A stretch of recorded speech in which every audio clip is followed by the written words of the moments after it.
kenalin nama aku Nifitul Laksprabai Daniel Kaita, nomor absen 24 dari kelas 11 P6.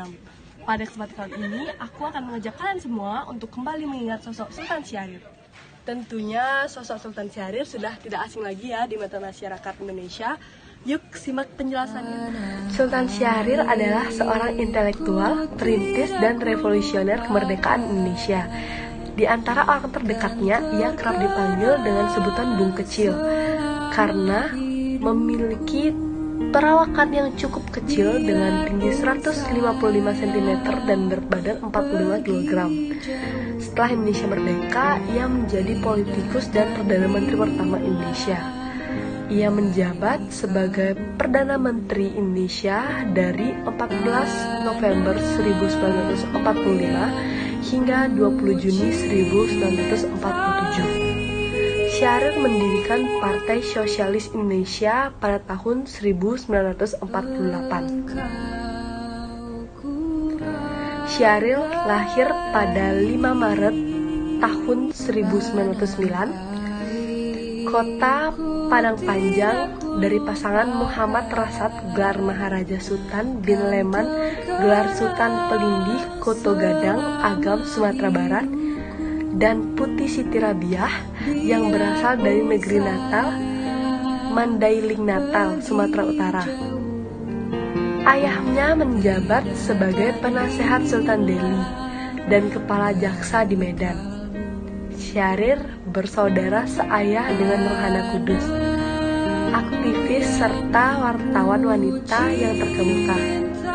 Syahrir bersaudara kandung dengan Sultan Syahsam, seorang makelar saham pribumi yang berpengalaman pada masanya, dan Sultan Nur Alam Shah, seorang jaksa dan politikus Partai Indonesia Raya atau Parindra. Sultan Syahrir mengemban pendidikan yang baik di ELS, yaitu Sekolah Dasar Belanda di Medan. Setelah lulus, ia melanjutkan sekolahnya ke Mulung, Sekolah Menengah Pertama Belanda. Lulus dengan nilai yang cukup baik membawa Syahrir merantau ke Bandung dan melanjutkan pendidikannya ke AMS, jurusan Budaya.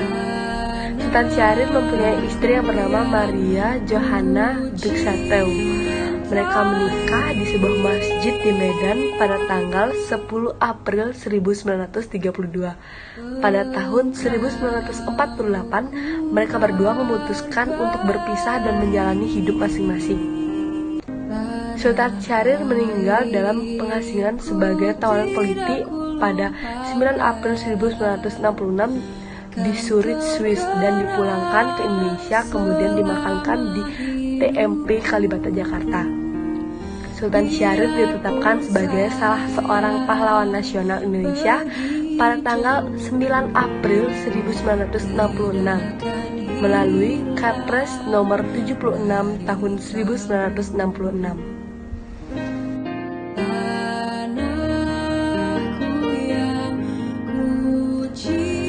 Mengetahui kabar kekalahan Jepang. Orang yang pertama kali mendengar atau mengetahui berita kekalahan Jepang dalam Perang Dunia Kedua ialah Sultan Syahrir. Berita kekalahan Jepang ini awalnya berusaha ditutupi, tetapi berhasil terdengar oleh Sultan Syahrir melalui siaran radio yang saat itu dilarang. Sultan Syahrir juga langsung menginfokan kabar tersebut kepada Muhammad Hatta,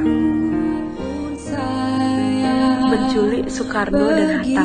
Sultan Syahrir dan para golongan muda lainnya mendesak Soekarno dan Hatta untuk segera memproklamasikan kemerdekaan Indonesia.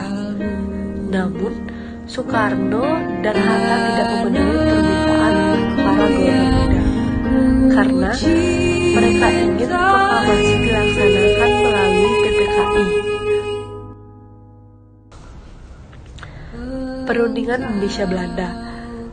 Kiprah Sultan Syahrir dalam bidang diplomasi bermula pada bulan Oktober 1945. Pada saat itu, Sultan Syahrir melakukan perundingan dengan Belanda terkait dengan pasca proklamasi di beberapa kota Indonesia.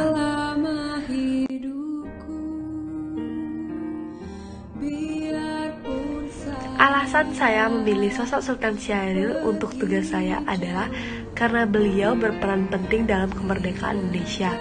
Bahkan beliau disebut sebagai arsitek dari kemerdekaan bangsa ini. Gagasannya tentang demokrasi sosial menjadi warna perjuangannya, pun dalam konteks pemikirannya yang berseberangan dengan Partai Komunis Indonesia atau PKI. Ia pendirian Partai Sosialis Indonesia atau PSI untuk menjadi oposisi PKI. Beliau juga sebagai Perdana Menteri pertama di Indonesia. Nah, itu tadi penjelasan tentang Sultan Syahrir. Sampai jumpa lagi ya di penjelasan selanjutnya. Bye-bye!